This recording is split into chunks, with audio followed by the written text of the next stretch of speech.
cutting Nocks. Okay, we have a Osage Selfbow practically ready to tiller. We've got it to floor tiller, bending pretty good, probably just about ready to cut the Nocks and put a string on it. So that's what we're going to do. You can be very scientific about this, or you can be unscientific. Just go for it or not. It helps if you decide which limbs are going to be your upper limb if you use a tip stringer. I use a push-pull method to string my bows, so it doesn't really matter to me. If you're using a tip stringer, you want to leave a little extra here at the end on the top limb, maybe 3/4 of an inch. So the first thing I do, if I'm measuring, is measure about a 1/2 inch down from the tip. Mark that all the way across there. So this is the back. Remember, the back is the part that faces away from you when you're drawing the bow, and the belly is the part that faces towards you. So mark the back about a 1/2 inch from the tip, and then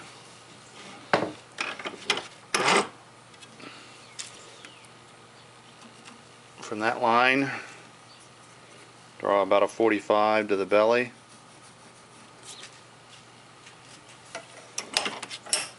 Okay.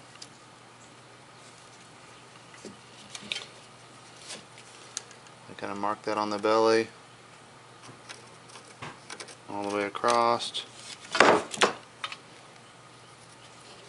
So I've got the other side, and I'm just going to connect those two.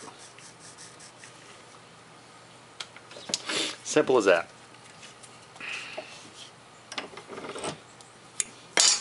Lots of ways to cut a Nock. You can use a knife, you can use a Dremel. I have a nice big aggressive round rasp.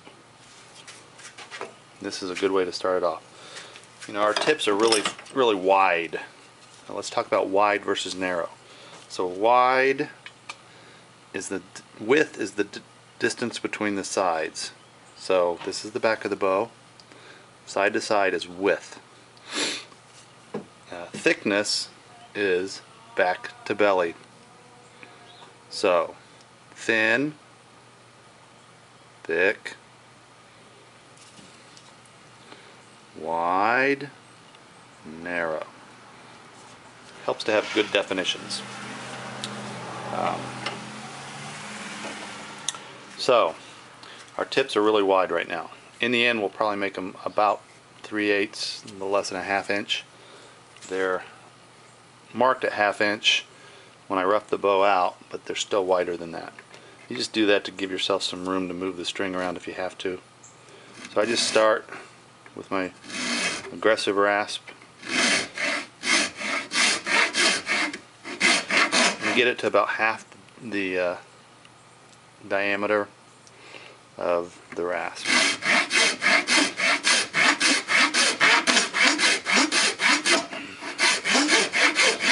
And this is pretty wide, so that's a nice wide Nock. Some people like really skinny Nocks.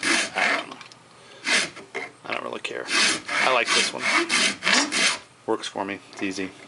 I always kind of give it a little bit there in the corners. You don't want to go too aggressively on the back.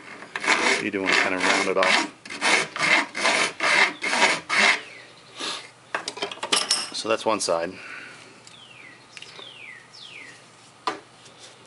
Side 2 is just the same thing, except when you first start off, you want to kind of put your file or rasp underneath it here and just make sure that your line is lined up and that you're about the same on both sides. So I usually cut a little bit, line it up, cut a little bit, line it up. Just make sure you start off in a good place.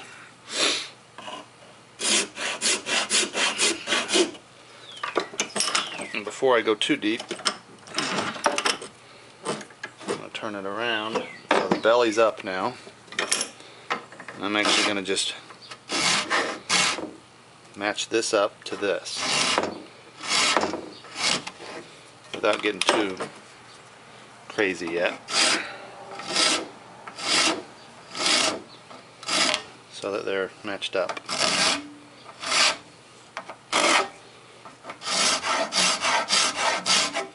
Alright, same thing on the back.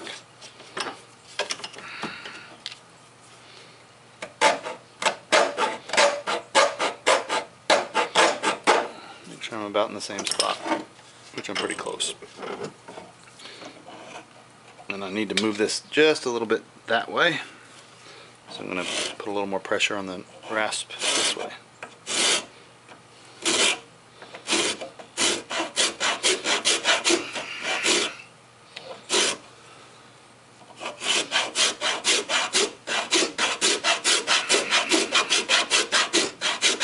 Get about halfway through the thickness of the diameter.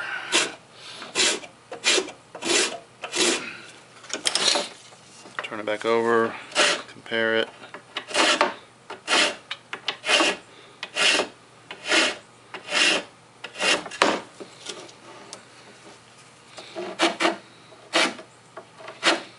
Again, we're really thick now. Really thick and wide. So any little mistakes we make now aren't that big a deal in the finished bow.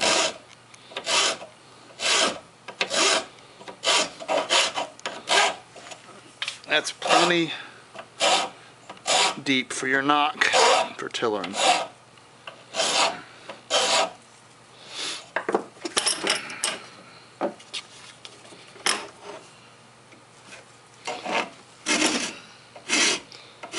When we finish the bow, it will be probably a little more angle to it. This will probably be my lower knock. For the upper knock, I usually give it just a little bit more, but this is just roughly done. When I clean them up, I like to use a chainsaw file. Just makes it a little smoother so you don't damage your string, and also gets it a little deeper because it's less diameter.